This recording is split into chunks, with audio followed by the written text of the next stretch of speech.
This is the You Winning Life Podcast, your number one source for mastering a positive existence. Each episode will be interviewing exceptional people, giving you empowering insights, and guiding you to extraordinary outcomes. Learn from specialists in the worlds of integrative and natural wellness, spirituality, psychology, and entrepreneurship, so you too can be winning life. Now, here's your host, licensed marriage and family therapist, certified neuro-emotional technique practitioner, and certified entrepreneur coach, Jason Wasser. Hey, everybody. Welcome back to the You Winning Life podcast. Today's guest owns and operates 6 insurance-based companies, grossing over $7 million in sales.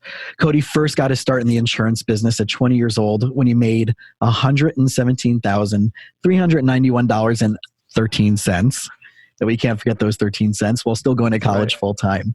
In 2015, he started his YouTube channel to pursue his passion of helping other insurance agents. Let me get that over. In 2015, he started his YouTube channel to pursue his passion of helping other insurance agents succeed, and is now the number 1 ranked channel specific to training insurance agents. He grew his agency to 6,000 policies in 1 year. In under 2 years, his insurance marketing company began making $400,000 a month. In 2018, he established the 8% Nation Insurance Wealth Conference, born from the statistic that 92% of agents will fail out of the business within their first 3 years. So please welcome speaker, coach, trainer, really awesome dude, Cody Askins, to the show. Thank you so much, man. Wow. I need to wake up to that in the morning. That was good. I was getting, my pre-drive was getting motivated just listening to that. I'm like, dang, I got to do some more, man. That was good. Well, I'm not as good of a hype man as our buddy Pat is. So. No, dude, that dude is crazy. I love it. He's become one of my favorite new friends since that. We connected before that, and then we had a really good episode together that'll be released in the next couple of weeks. But to have a hype man in your life is a really powerful thing. Totally, yes. He can be in my corner any day, man. He's awesome. So I know one of the things that you do for yourself is a little bit of your own hype before you speak. So I was wondering if we can do a little bit something so for our listeners when they hear this to kind of get up their prey drive, as our buddy Coach Burt talks about. So what's that first thing that you do? And I know that you did it with us when we met at the Obsess conference, but maybe we should do it together to get this get this episode rolling. Dude, let's do it, man. So every time I speak, train, breakout session, in front of a room, keynote, pre-live training, whatever. I just did it this past weekend in Orlando. There's something I like to do to get the energy flowing, right? Because I really believe energy is everything, as we're going to talk about. And that is to get the audience's energy to participate with me. And before we started, I want you to know that I've always done it.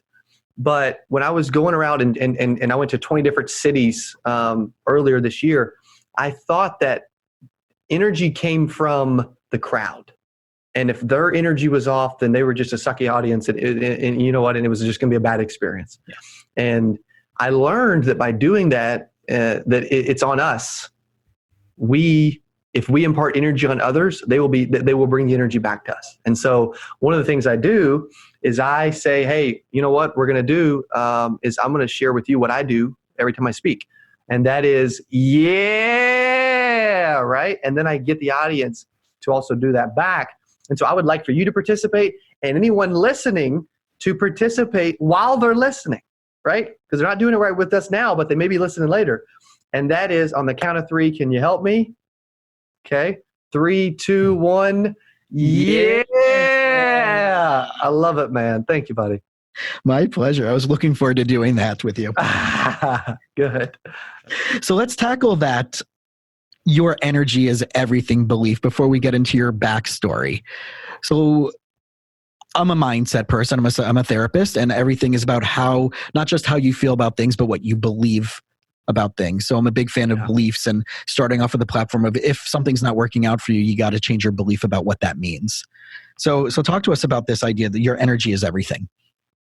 Yeah. So that's something that, I've always felt like in sales, in business, I feel like energy is everything, because when my energy is right, I have a better day. I get more done. I treat people better. I'm less likely to get cranky and be a jerk. I am a better in a sales presentation. I'm a better closer. I'm a better interviewer. I'm a better interviewee, right? And all the above. So I personally believe that how we start off our day and how we go throughout our day is all a decision and a choice. And I'm learning that I want to be there. Like, for instance, when I played basketball in high school and college, some games I did better than other games. And it always really irritated me. Well, I had 40 points yesterday. Why do I have 8 today? Like, what the freak's the problem? What's the issue? And I don't know that I started to learn this a little bit in college, that for me to be at my full potential, to be at my very best during that game or that day now in business, I got to figure out, what did I do before I had the 40-point game that I can duplicate and do again to not have 8-point games. And so every day, there's things that I like to do to start my day. And when I don't do them, I can tell. Yeah, it's a common theme that I have when I talk to my clients, whether it's couples or individuals, whether they're my high school kids or my young professionals, is when you were doing whatever was going on back then, what were the things that were working for you that you might not have put attention to that really you can bring back because you just forgot, because there's only so much bandwidth in a day that you can carry, right? So I think that state versus trait mindset that Tony Robbins is a really, really big pusher of, but I would take it even to that simpler level, is like, are there certain things, rituals and rhythms that you put into your life that you can do to make that energetic state, that mindset state, be more consistent? Exactly. Yeah, that's definitely been the case. And I noticed it back when I was playing ball, that when I spent time, like most athletes don't want to wear themselves out or be tired. Well, I noticed when I got into a full sweat 2 hours before a game, I had way better games. And you would think, well, you don't want to exhaust yourself. When I got myself in a full sweat and I was doing full court workouts, dribbling drills, cardio, getting in the work, it really just gets your blood pumping, gets your body moving. And just like in basketball and in business and in speaking and everything else, that's why even before this podcast episode, I went out in the parking lot, took a jog around the parking lot. I was jumping up and down. It's like 40 degrees outside. I was freezing. But I was like, I've got to get my energy right. I'm in here jumped up and down. The team's in there saying, hey, let's do some push-ups. Like I know that I'm an awful interviewee on a podcast if my energy is not right. Yeah, totally agree. Preparation, that people they show up for things, but they're not fully prepared. And I know so many people out there try to wing it when they're trying to do their best job, or they're going into sales, or trying to do this in a relationship, and they just don't do what they need to do. And one of my favorite stories that I share with some of the people I've had on this podcast is like when I have a couple come in and they've been married or they've been together for a while, and I'm like, all right, well, let me just get some background information. You've been together for 5, 6, 7, 10 years. How many therapists have you been to before me? And they're like, no, we haven't gotten anybody. Okay. How many books have you read on relationships or couples work or marriage, right? None. Okay. YouTube videos? None. Talks with your minister, pastor, rabbi, imam, spiritual guru, past, present life, incarnation? Okay. So you're saying you want X, but you've done none of Y. Now we know where to start. That's good. Right? I can't handle your problems until you're ready to commit solving the effort and the motivation and the consistency you've put into that. So let's go a little bit old school first. All right, let's do it. Let's talk a little bit about your backstory, how you ended up. I know you've already mentioned being an athlete and playing basketball, but from that middle school, high school you to now, how did you decide, how did you decide that this is where you wanted to be? How did you decide this is your purpose and your passion? And what led you to get there from back then? Gosh, that's a really, really good question. I would say that I think every person has these moments in their life where something goes really good, or someone tells you, man, you have a great personality, or man, you have a presence about you, or man, you're, very talented, or man, you're a good salesperson, or, you know what I mean? When we hear these things from people along the way, I heard those types of things from an athletic standpoint, even from a speaking standpoint, like speaking at graduation, stuff like that, that really made me feel like I was meant to do, as Tim Story says, I was meant to do something great. I was meant to do something more. And I've always known it. I used to have the mentality, and I wish I could go back. Maybe I don't, but sometimes I do, that as a kid, I felt like I could do anything. I felt like I could achieve anything. I felt like I could be a professional athlete in, freaking cricket without even playing it, But back then I didn't execute on it the way I do in business now. And so if I would have known what I do now and how I would have the daily habits and routine and the actual discipline and the mindset and everything I have now, that I can still do better, I can still get more of and be way better than I am currently. If I had those things 12, 15 years ago, I probably wouldn't be doing what I'm doing, So where did that original installation of the belief in yourself, of your capabilities, in addition to people around you telling you had these talents and traits, what was it like for you to actually believe that? Because the average teenager, especially today, self-esteem, self-doubt, how many likes do I get? How many followers do I have? And we can talk about that later as a person who has a significant amount of followers on their social media. But that many years ago, before social media was, right, it was kind of maybe at its beginning of its heyday, but what was that like for you to actually truly believe what your capabilities were and how you saw that in comparison maybe to other people around you? Yes. So I grew up in a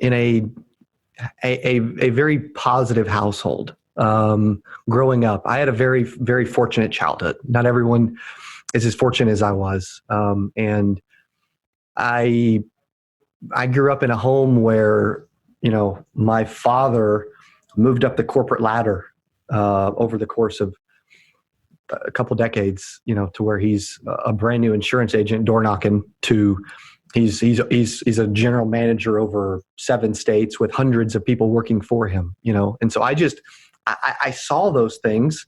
I saw how hard he worked, my mother was always super encouraging and always there for me, my dad would always say, as a kid, Cody, never let anyone outwork you. I don't care if it's in business today or if I was a kid playing a sport or showing up at a game. He would just always say, hey, never let anyone outwork you. And that was his motto. And, and also as a new insurance agent, though, because my father was very successful and still is, and it was almost, and my college basketball coach told me, hey, you've got to, I'm not going to play you as much because you have a silver spoon in your mouth, And so those things, even though it was good, there were some things that happened along the way that really drove me to do what I knew was possible and to really prove some people wrong along the way. And so, very amazing childhood, but there were some things that were like, as a brand new insurance agent, 19, he's only successful because his dad, things like that. Right. Mm-hmm. And so I'm on a mission that, yes, it was a benefit to have a successful father, but I'm on a path that I'm to the point now where I don't care what anybody thinks. Like, I'm committing to being the best me I can, help as many people as I can. And we're still super small potatoes for where we will be. But this chip on your shoulder, right? In a way? Yeah. The stories that I usually hear of people who have chips on their shoulders are people who went through a lot of adversity. They went through a lot of struggles. They went through a lot of challenges, right? They weren't believed in. They were doubted. There were haters around them, whether it was an internal thing or an external thing. How were you able to balance having that positive family experience and then still find a healthy chip on your shoulder? Internally, within my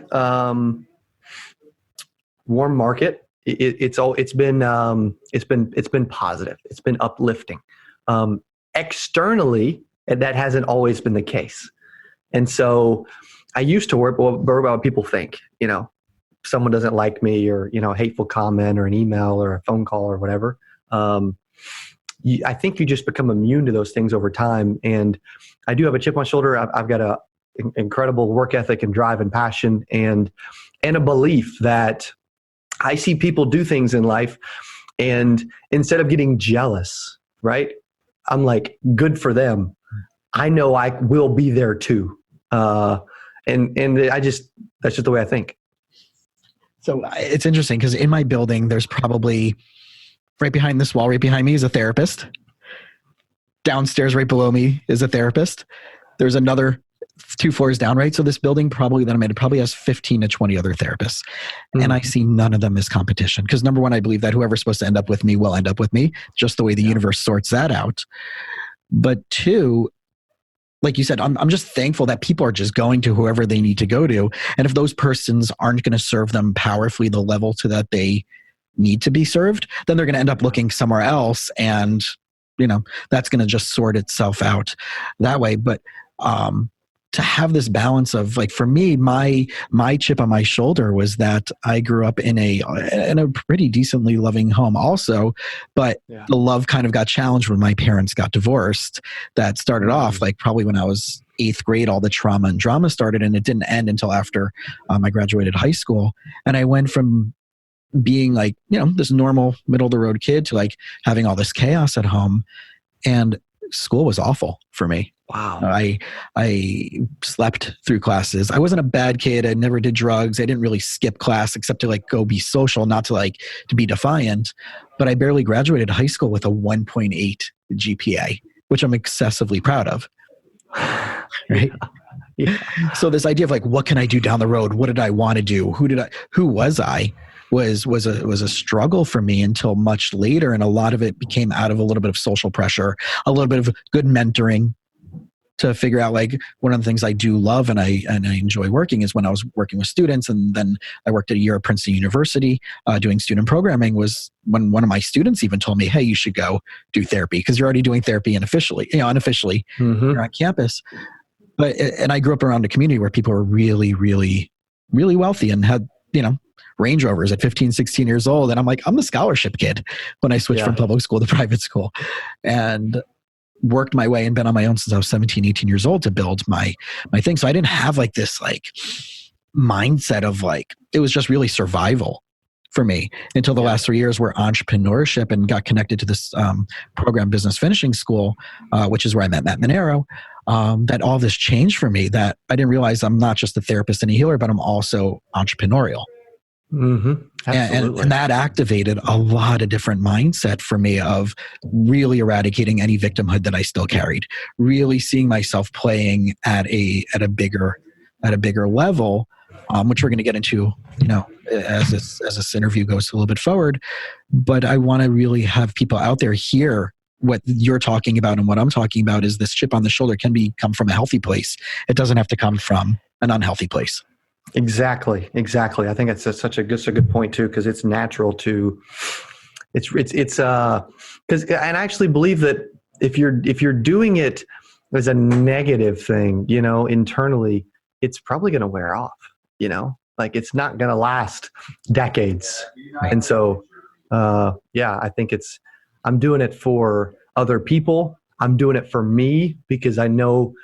When I'm not moving and shaking and earthquaking, which I just made up, I get, I wouldn't say depressed, but I get, bored. Mm-hmm. Yeah, that totally makes sense. So let's go specifically into your industry a little bit, because the reputation, I have this joke that if I hear from a friend that I haven't heard from in 5, 10, 15 years, they're probably selling insurance now. And they're going through their Rolodex. And so people have this fear of like insurance in general, right? Mm-hmm. And specifically to work with an agent on the nitty gritty of getting their stuff handled, because it's a very vulnerable field, right? You either have to talk about how much money you're making, how much money you want to save, what can happen for you at end of life, what's your medical scenarios going on, all those things. So over the years, I've had to break through my preconceived notions of what true insurance benefits can be. And I'm not talking about the benefits of your package, but how it can be beneficial to your life. Totally. So what are some of the myths that you find that you have to dispel And what are some of the various types of insurance that you feel are so important that you think, even if you're just getting started as a young 21 to 30-year-old young emerging adult, that you have that you do need to make that investment into? Yeah, I would say some myths, or it doesn't have to be a long, drawn out sales process. You can still get insurance without doing things you may not want to do. If you don't want to go pee in a cup and get stuck with a needle, nowadays you actually don't have to. There's ways around it. There's other product types. It doesn't have to be incredibly boring, which is another, average age of an insurance agent is 59 and a half, which is, I'm not saying 59-year-olds are boring, but it's an old-fashioned industry, right? And then I would say from a product standpoint, I'm extremely, and always have been and always will be, passionate about life insurance. It's I heard Ramiz Hakeem from North Star say this. He's an amazing individual. He said that life insurance is the only product on planet Earth that you can buy that you will never physically be able to use yourself. And I'm like, that's powerful. That's good. And so it's just something I've always been passionate about.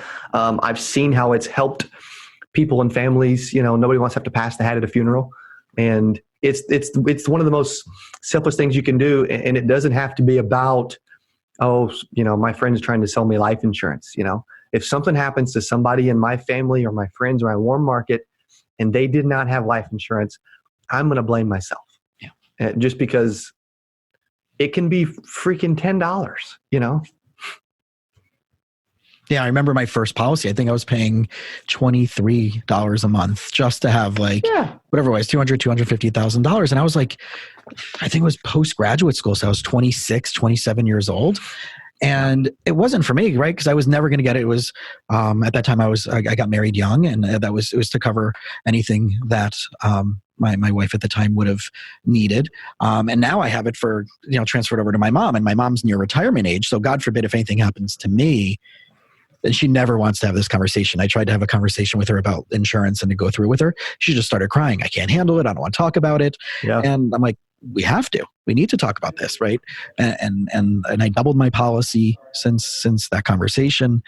But I really want to impress upon people out there, and I know you talk about this. I know Matt Monero talks about this in his book, You Need More Money, right? The importance of taking care of the people that you love doesn't just come in this lifetime. Yeah, there's a Transamerica commercial out there that's been out for years, and it talks about how life insurance it's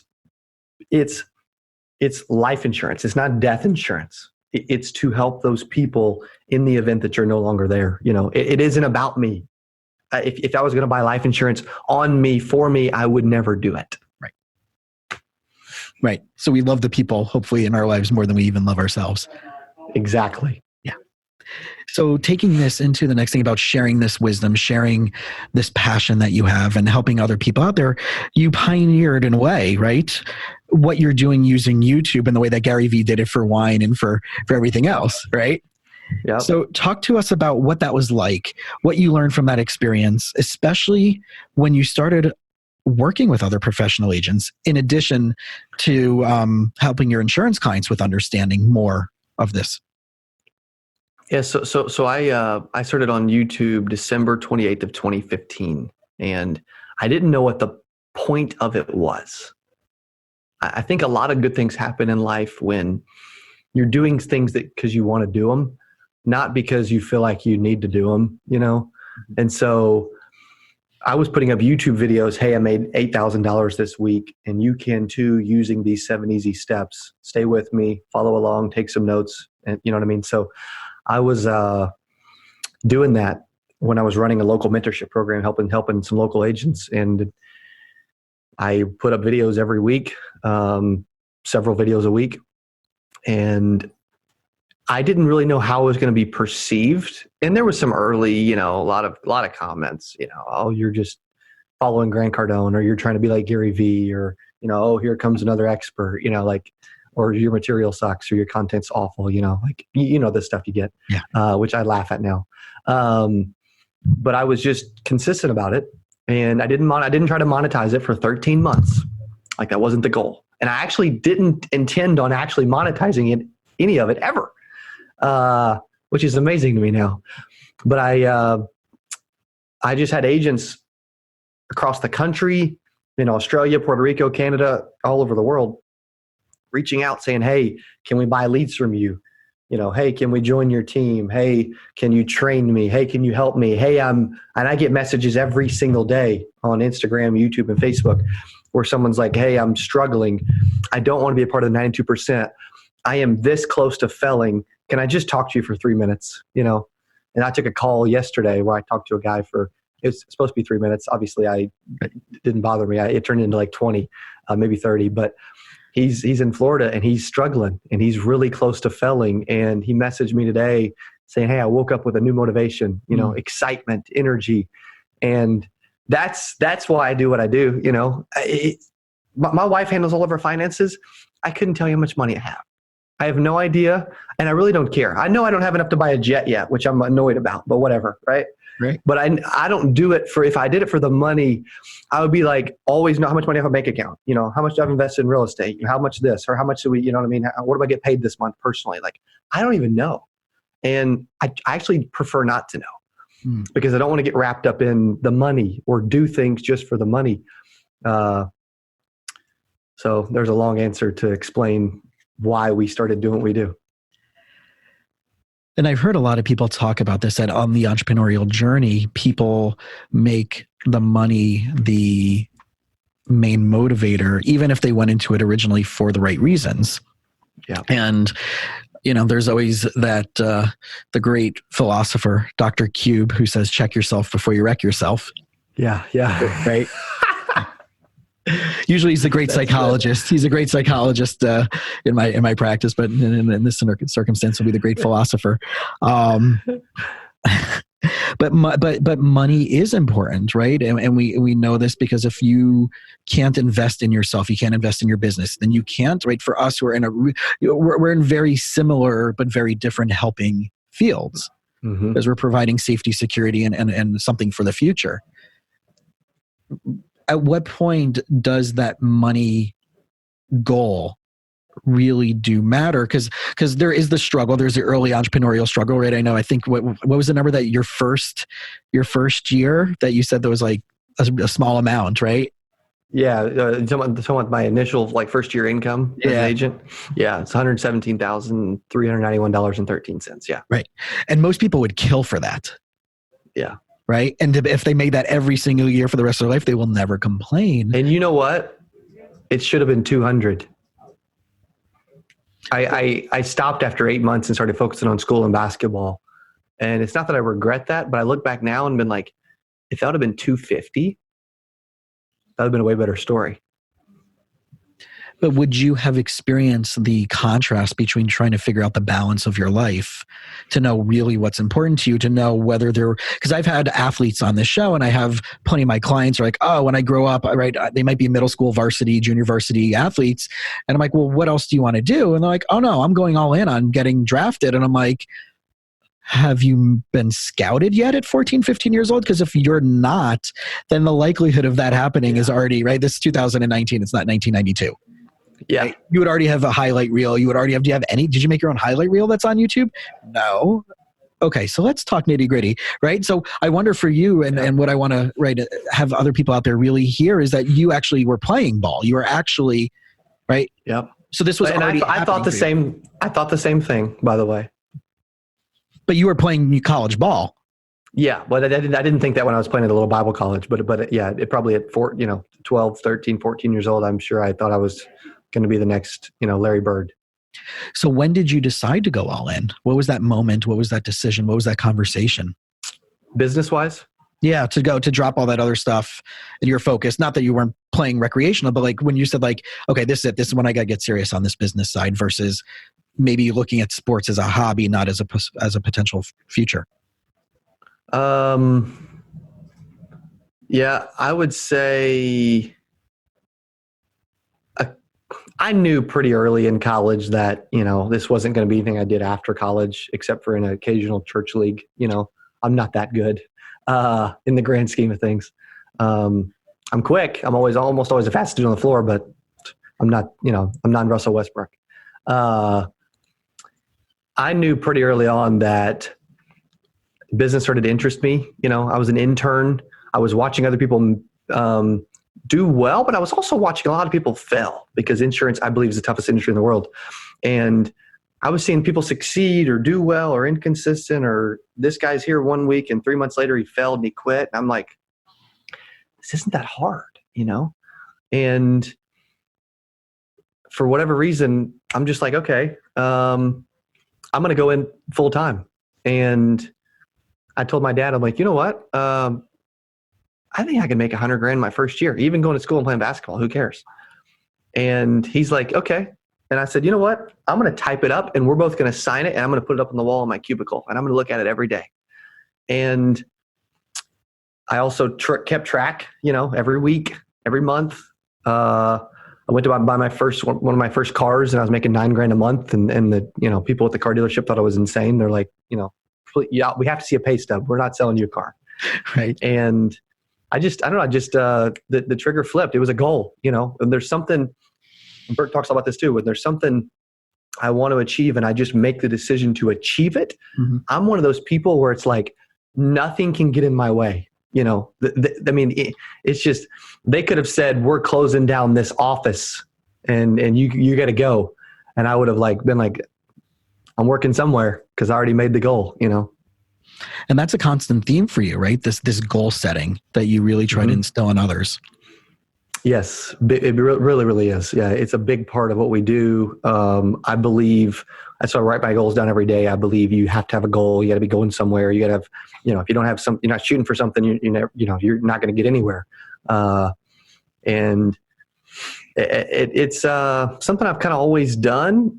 And then I did it that first year and I was like, gosh, if I do anything ever again without a goal, I'm a moron. It worked so well, So now, and I've also learned that goals are important. They've helped along the way, but I've still thought too small, at every turn. For me to say I want to make $100,000 at 19, 20 years old is cool. But it was just small, it was almost too easy for me. Yeah. And I find that the goals, and Graham talks about this a lot, is that the whole theme of the 10X rule is that, right, we typically, when we set a goal, we kind of have this idea, like this big, grandiose, crazy, big, hairy, audacious goal. And then we tend to kind of wean it back a little bit. Oh no, I'm not good enough. I'm not talented enough. I'm not capable enough. I don't have enough resources. No one's going to really want this. And then whatever effort we put in, we end up setting levels of intensity or commitment that will lead us to getting even less than that secondary goal. Yep. That's so easy to do in anything because we get behind on the goal. We start to play mind games with ourselves, and the next thing you know, we lower the goal.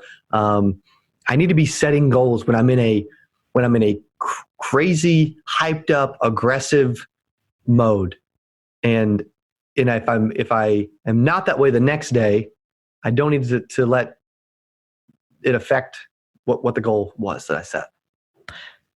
But most people out there get stuck in the negative momentum. And I think that they let this go on for so long, like that story I told about the couple, right? 5, 7, 10 years of a relationship of negative momentum. And their goal, they didn't stand under the marriage canopy saying like, man, I really hope this relationship sucks 10 years down the road. Yeah.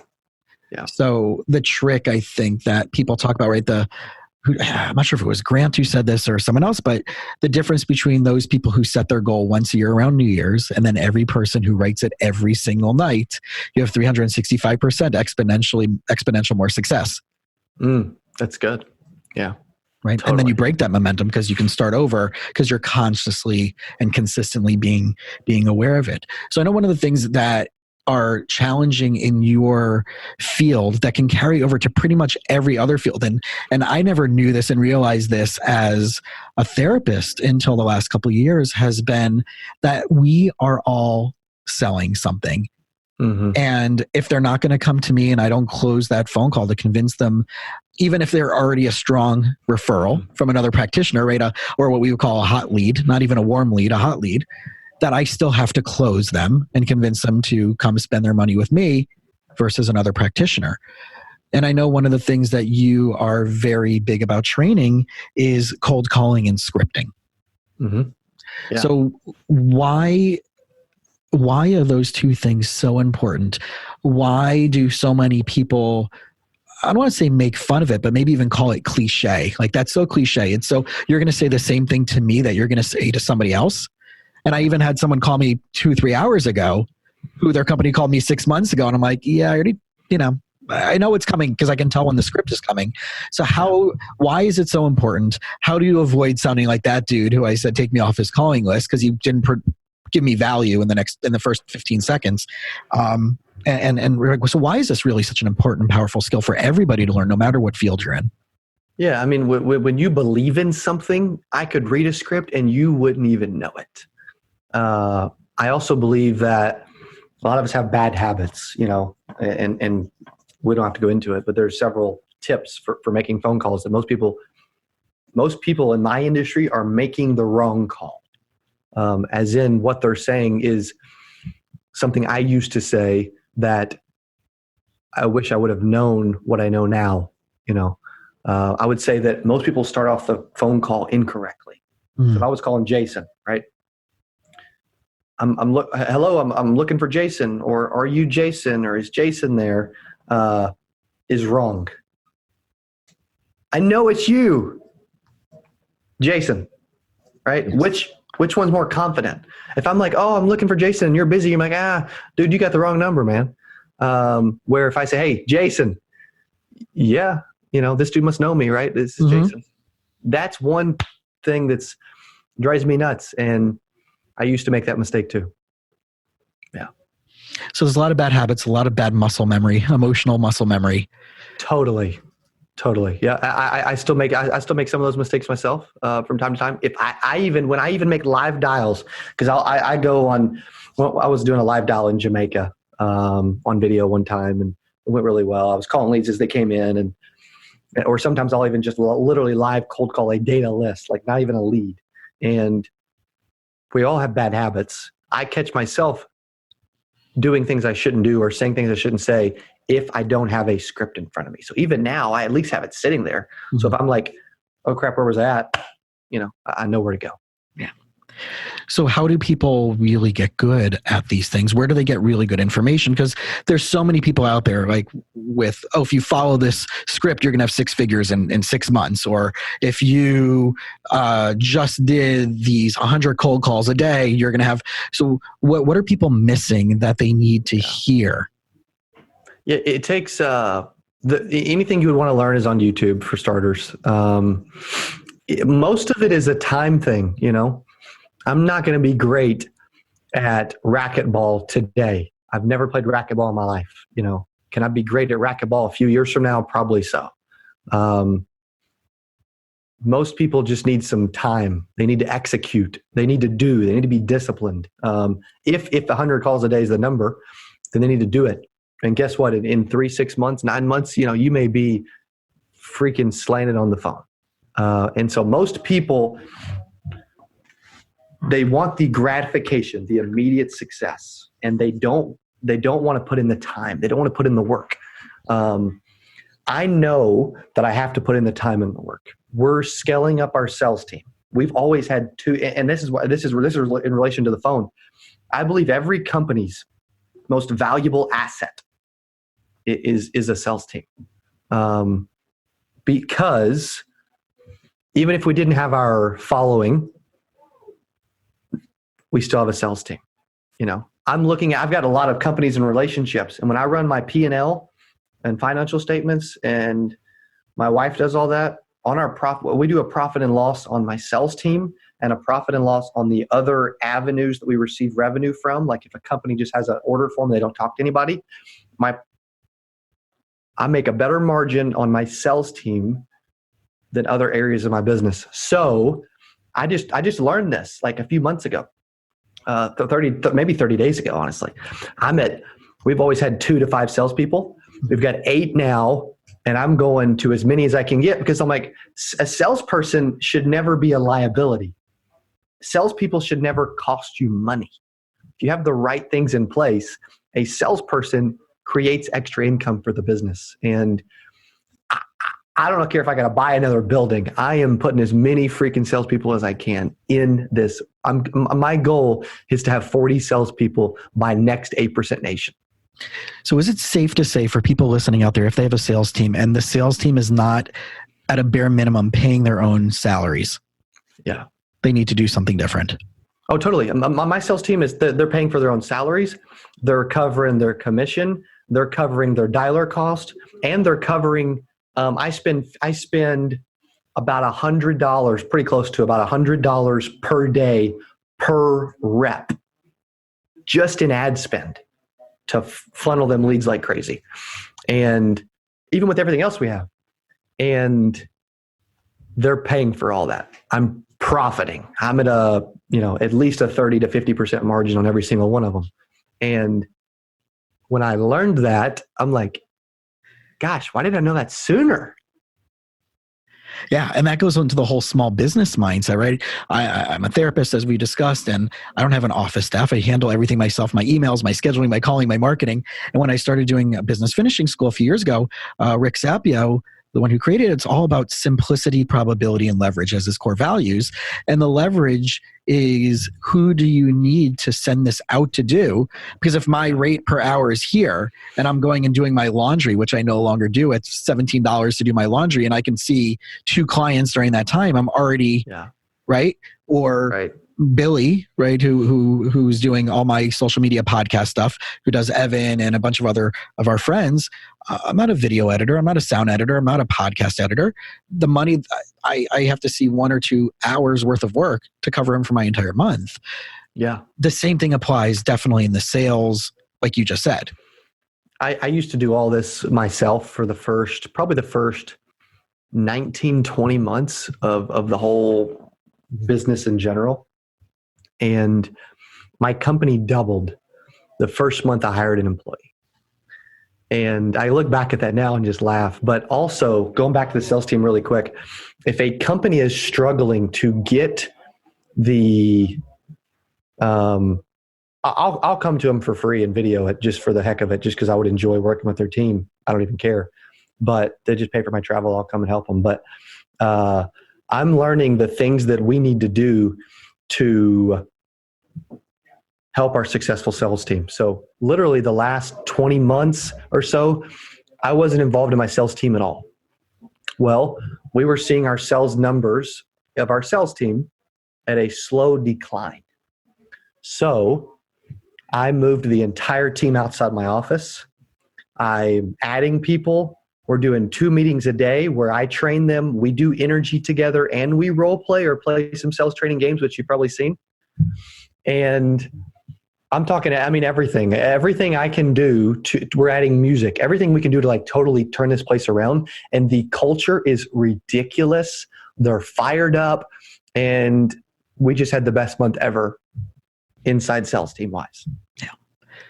And so many businesses out there just leave that to chance. Like you said, you just kind of let it go. You hire the right people. There's no training. There's no workshops. There's no scrums. There's no weekly meetings. And I know the exponential growth. Again, it's going back to goal setting. It's going back to planning. It's going back to mindset. It's going back to motivation. All of those things. And one of the struggles that I have since I've been a professional and then being involved in more in alternative medicine and then jumping into this entrepreneurship world, and I see this with so many fields, is that workshop training attention deficit disorder syndrome, right? We bounce from conference to conference, workshop to workshop, training to training, hoping that the next one we go to is going to give us that silver bullet answer about finally how to succeed, finally how to make that instead of just doing it. Like instead of just doing it. Most of the time, we know what we need to do. We don't do it. We may talk ourselves out of it. We may kick a can down the road, or we may need someone else to tell us. But I'm not saying that I don't love conferences and training, everything else, because I do, networking, everything else. But we typically know the answer that solves the problem. And the workshops that we tend to go to are the type of people that we think that we want to be more like, and we're lacking those traits or attributes or aspects of ourselves. So by hanging out with them is kind of like earning and owning an unsolved part of our own personal puzzle. So if you're more attracted to like a Grant or or Gary Vee or an Oprah or an Ellen or a Brene Brown, there's something in our own journey that we think we're lacking. So by trying to be around that person, we have that illusion of being whole, at least while we're with them, until we go back home and don't integrate that. And the work is to integrate it. So I wonder, as a challenge to people who are listening, that if they have gone in the last 24 months, if you've gone to a workshop, if you've gone to a seminar, if you've gone to a conference, anything where you felt that there's something specific that you're hoping, you don't know what that answer is, but there's something specific you're hoping will change the game for you. What were the assumptions that if you really sat down and thought this out, that if I get this one thing, everything will be solved? What's that one thing that you think needs to be handled for you? And then just go find that expert in the field of that specific area and just shadow that person, hire that person, devour that one person's things. Don't just keep jumping around, but also take it to someone like me from the mindset, mental health, psychology side. Take it to someone like you who can do a very specific nitty training on that business side. Absolutely. Right? That's good. No doubt. So you're about to hit 30. Yes, sir. A few months away from that. I'm getting old, man. I need to slow down. Don't hurt yourself. So I know you're already sitting down, so it must be catching up to you. So So we've talked about some of the things you've achieved. We haven't talked about everything you have achieved, and we certainly haven't had the time and won't have the time yet today to talk about everything you will achieve that you don't even know yet that's on the radar for you. But we talked a few minutes ago about playing too small for too long, and one of the things that you decided to do was this 8% Nation conference. Yeah, that was most people don't know. There was a couple reasons I started the conference, and one of them I maybe never said on video. I'm looking at the video guys over there. I'm kind of curious. One was because I was sitting at 10X2 in Vegas, front row, and I'm like, I don't know of anything in the insurance industry that's not put on by someone trying to recruit you or put on by an insurance carrier that you can go to that is fun, energetic, exciting, motivational, great networking, awesome content, and that brings everyone together from our industry. And I said to myself, I really need to do this. I need to do something like this. And I'm ashamed to say I did think about it for a few months, and I revisited the idea when I heard about another conference that was similar to what I was just talking about. It wasn't really for everyone. And I was sitting in the pool. Is it Memorial Day that's in May? Yeah, I always get Memorial Day and Labor Day confused. Yeah. And I'm sitting in the pool. I'm talking to my dad. We're at the country club, and I'm like, you know what? I was talking about this conference. He's like, you ought to throw a conference. And I'm like, I've been thinking about that for a couple months. And I'm like, you know what? I don't know what I'm going to do or how I'm going to figure it out, but I'm making a decision right now. I'm going to throw a conference. And so I've learned that the best decisions for me, it may not be true for everybody, but for me, if I think about something, I don't do it. Time kills all deals. Like if I know something is right to do and it furthers my mission, I'm going to just take action and do it. I'm not going to like play this game of like put fog in my head up with ideas, So that was one reason. Also, I've always been attracted to speaking, public speaking, because I've watched the Brian Tracy's, the Zig Ziglars. I grew up, listening to audiobooks early on in sales, all that kind of stuff. I actually grew up in church. My grandfather was a Baptist pastor for 50 years. He just recently passed this year. And I've always been someone that when I grow up, if basketball doesn't work out, I'd like to be a public speaker. And so partly I knew our industry needed it. Partly I knew I would get a ton of attention, and partly I knew it would fill my need to get on the stage. So there is a spiritual side to all of this for you, right? Yeah. Yeah, for sure. Yeah. It's just something I think anybody can do whatever they want. I think anybody, if I want to speak on stages, why the freak can I not speak on the stage, right? I mean, I'm not ashamed to say my first conference ever that I spoke at, just so that I could prepare for my own conference. I paid $19,000. I had 3 booths. I was a big sponsor of it, and I went and got a keynote. I'm like, okay, this is not only did I get a ton of business out of it, a ton of networking out of it, I still have clients and relationships I didn't have because of that. We had a ton of people from there sponsor our event. I got the $19,000 back, and it ain't even close. And I got to speak. And I'd never spoke on stage before, instead of a graduation at a little Christian school in front of, 72 people, right? So it was, if anything, it was training, and I know I made the money back, but most people are scared to pull the trigger or write that check and that really, that's another topic, but that really started when my wife and I decided, even before the conference, to buy a bigger home. We had to come up with a $70,000 down payment or something like that. And doing that forced me to do something and pull the trigger on a large sum of money that I had never done before. And now it's like, dude, it's $20,000. I had such a similar story that a buddy of mine took 2 years. He's a chiropractor. And we both do this really incredible integrative healing modality called neuro-emotional technique, which is the bread and butter on my practice. And just a quick 2-second thing for if you haven't heard of it and other people out there haven't heard of it, it's a mind-body tool that gets rid of self-sabotaging reoccurrent stress patterns that can turn into anxiety, stress, depression, basically anything that limits you from being fully proactive versus a fight or flight response and reactivity. And it could be around money. It could be about relationships. It could be about any type of stress and trauma that you can imagine. And for 2 years, my buddy tried to convince me to go to hang out with Rick Sapio and do this program, Business Finishing School. And I finally committed. And I'm like, oh my God, this is going to cost me $1,000 for 2.5 days. And I never spent, right? Mine is I'm not getting a certificate out of this. I'm not getting continuing education out of this. And I'm not an entrepreneur. What the heck am I doing? And then by the end of the weekend, I committed to the curriculum program, which was an extra, but all right. It's a 4-year curriculum program, modules and accountability groups and everything. So not only that, now I'm like, oh my God, this is a car payment on top of it. But within a number of months, I had such clarity on who I want to work with, what clients I no longer want to see, my core values for my business, my mission statement for my business. And within X amount of months, my business went up 35%. And I got rid of clients.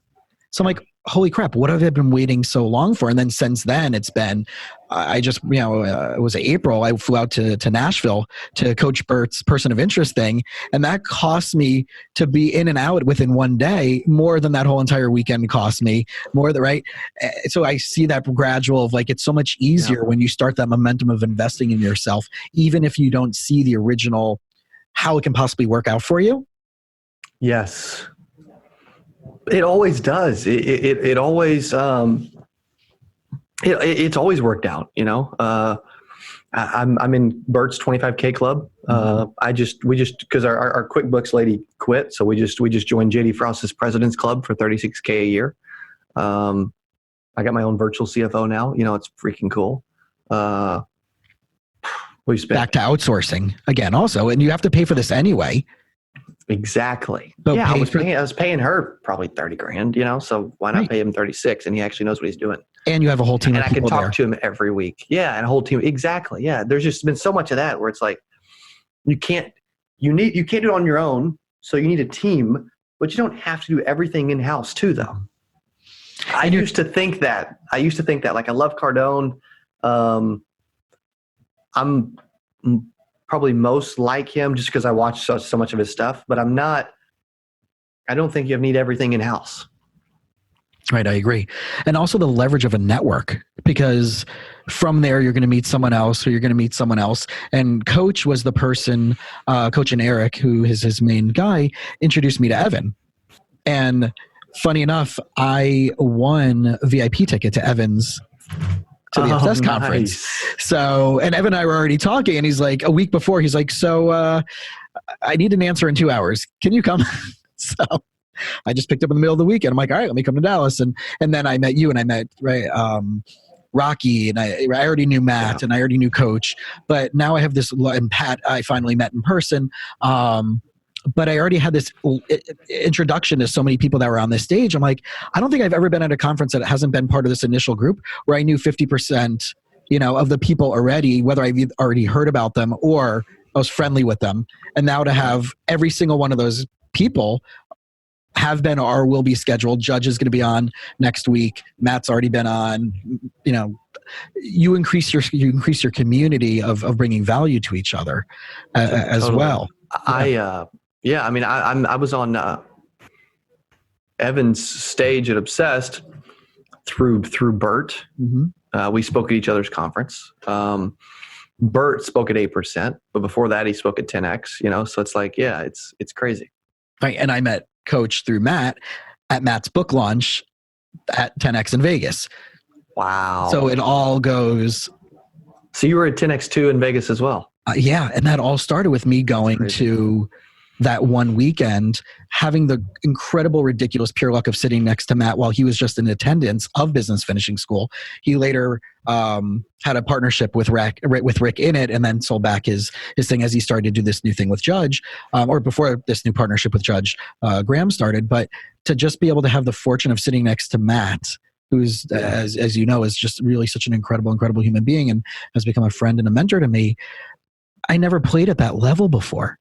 Mm-mm. I never played at that level. And I remember 6 months ago, they do it twice a year. Matt was speaking about his whole torch process. So I was there the night before, and everybody was getting set up, and we were just checking in. And I remember Matt and Rick were just sitting there, and I went over to say hello and just check in, and they both gave me a bear hug at the same time.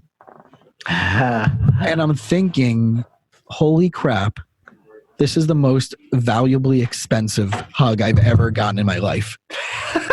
Rick's worth probably $2 billion, and Matt's doing incredible stuff. And here I'm this kid who graduated 1.8 GPA. I have this small office in Hollywood, Fort Lauderdale, right? And I have a relationship with these people, and it all started off as that original investment with everybody. That's awesome. That's so cool. That's right?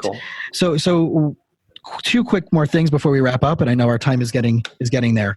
So what are your top one or two tips for listeners out there who want to build a following of people, not just about the numbers, and we can get into a whole nother conversation about not building it for the numbers and to get the likes and the self-esteem stuff, but who wanted to build an engagement with their community?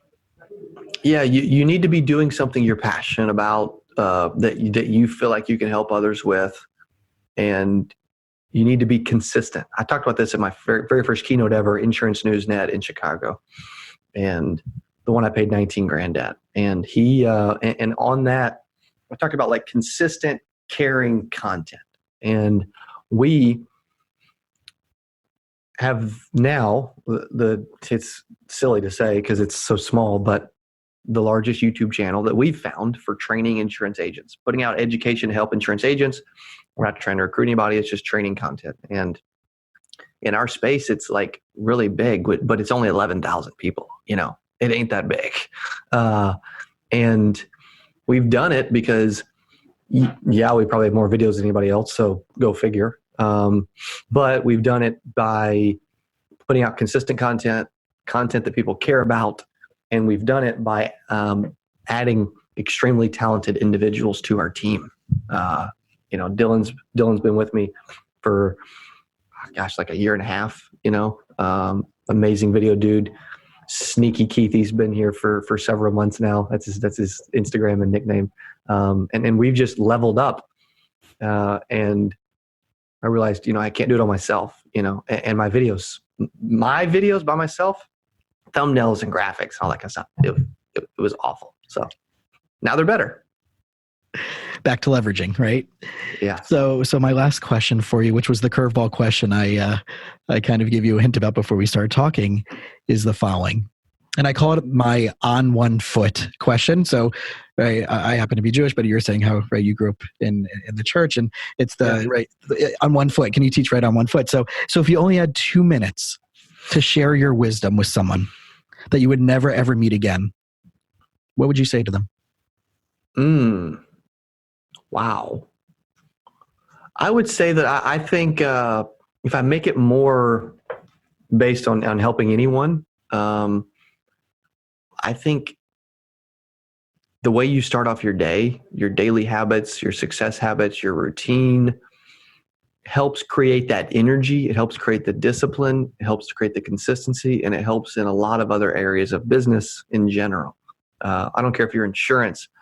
I think most people in my industry struggle with the mindset and the discipline to just pick up the freaking phone. 92% of agents fail, not because they didn't know enough about insurance, not because, they didn't have the sales experience, because I didn't either. Not because, their boss isn't, not because their boss is a jerk, or because, their whatever their situation is. It all has to do with the fact that they made a decision to quit because they didn't want to do those things because successful people do what unsuccessful people are unwilling to do. I believe everyone has a choice in their life to be wildly successful, average, below average, or be a quitter. And I believe anyone, you could ask me, hey, Cody, would you rather the best salesperson in the world that's, only gets to see one person a week, or the worst salesperson in the world that gets to see 10 people a week? I'm still taking the worst salesperson in the world, because they're going to get better along the way because they're seeing more people, which means they must be working harder. This person must be lazy. So if I had to help someone just in general, anyone can do whatever they want to do, right? Most of us think too small, but I really believe a lot of it starts with the mental side, the mental game, the discipline, the routine, the success habits, the goal setting. And I had an agent reach out to me recently and said, hey, I'm struggling. I'm scared of the phone. I don't want to pick it up. What do you recommend? And I said, try going and running around the office, doing some push-ups, doing some jumping jacks, get your energy flowing. It probably won't be as hard to pick it up then. Yeah. One of my favorite statements, it's Esther Hicks from the Laws of Attraction World, but I share this with my clients all the time, is never solve a problem from a place that feels like crap. Because you're automatically in a fight or flight stance and you're just in survival mode. You're not in proactive mode, creation mode. You're in reactive mode. So as we tie this all together, there's been so much incredible value that's been brought, hopefully that the listeners can take away from. For those out there that want to follow you, that want to check you out, that want to be part of the 8% Nation, where do they need to go? Where should they subscribe? Where should they take out their phone if they're not driving? Yeah, I would say the first place is, I would say if you're in insurance and you want to see some insurance, videos and sales training, that kind of stuff, or YouTube, Cody Askins. If you're just wanting to see, some everyday life stuff and follow someone on their journey and message me whenever, I would say Instagram, which is at Cody.Askins, which, you've tagged me in some stuff and we've messaged a little bit, so I would say that's something I've actually started to use more really just this year. So. Awesome. All right. So for everybody out there, please make sure to download and subscribe to the You Winning Life podcast. You can check out us on Instagram at Jason Wasser LMFT. You just heard where you can track down Cody. And you can also check out our website, thefamilyroomsfl.com. And that's where all our therapy and our coaching and all the other good stuff, integrative medicine and natural medicine and our chiropractic, the whole stuff that we're trying to take care of to minimize your stressors and to maximize your potential. Cody, really, once again, I really want to thank you for spending time with us today. Thank you so much, dude. Awesome interview. And thank you for having me. I'm truly honored and I had an absolute blast. Thanks, my man. You didn't put me on your podcast and say, tell me about yourself. There's something about an interview where the first 10 minutes is just me vomiting my history and my life. I liked that you not only had all these amazing questions, but it was like pinpointing, periods and trying to extrapolate content and nuggets from that. So I thought that was awesome. I thought it was good. Well, one of the benefits, first of all, thank you. I grew up not being a public speaker and I'd rather have failed. And I took F's in class in middle school and elementary school instead of presenting. So this high school, I was involved in my youth group with my synagogue, got on a board position, and that kind of gave me a little bit of a healthy ego. but I want to bring, I don't want this just to be like, okay, I have some time to spend with this guy who I just met.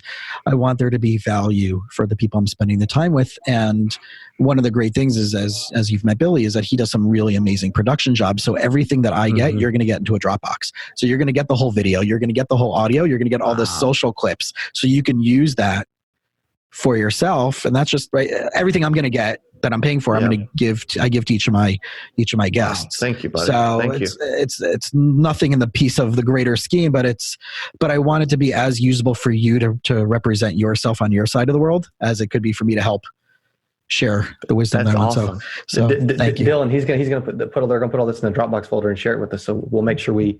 Is it okay if we use it and post it and whatever else? Yeah, and I'll give you the links of tagging the show when it comes out, all that stuff, so you can link it back there just for the show things. But whatever way you want to use it for yourself, feel free to to go do that. Cool, buddy. Thank you, man. That's great. Thank you. I love that. Thank you. I love that. Right. Hey, also, is there anything I can do for you? Any way I can return the favor? I'll think about it. Yeah, please. Think about it. I mean, Please. just the fact that you were able to spend this time with me really was meaningful to me. Good, man. This is part of my journey of getting out there and doing this. And I know I want to do more workshops and conferences. And I've done speaking in the Jewish community mostly, and some schools and local colleges and stuff like that. But it's like watching what everyone put together. Mm-hmm. The largest group I've spoken for was 3,000 or 4,000 people. And wow. I was the informal rabbi at a community service for the Jewish high holidays. And that was when I was 23. And it was giving the sermon, right? So that was the community overflow service that was sponsored by the Jewish Federation in South Florida. But I do workshops and retreats for young professionals all the time, and it'll be groups. But I'm like, when I'm with Evan, when I'm with you guys and Rocky, I'm like, what am I missing? Where's my platform that I'm not doing? And part of this is the podcast, but it's still self-contained. I think maybe brainstorming down the road to create my own, not necessarily my own thing, but like, how do I recreate what you're doing, what Evan's doing, what Rocky's doing? Because it really is what Coach Bert's doing, because I don't have the massive funding to do it. Yeah. But it's just getting my name out. I don't have time to, eventually I'm going to do something with Billy and maybe with Evan to do my own courses. But I don't have the structure and I don't have the time to do it because I'm so busy seeing clients just to cover. So I don't have that space in the staff yet to get there. Totally. Wow. So maybe it's reverse engineering that down the road as it comes, when it pops up into your mind when you're sitting in the pool.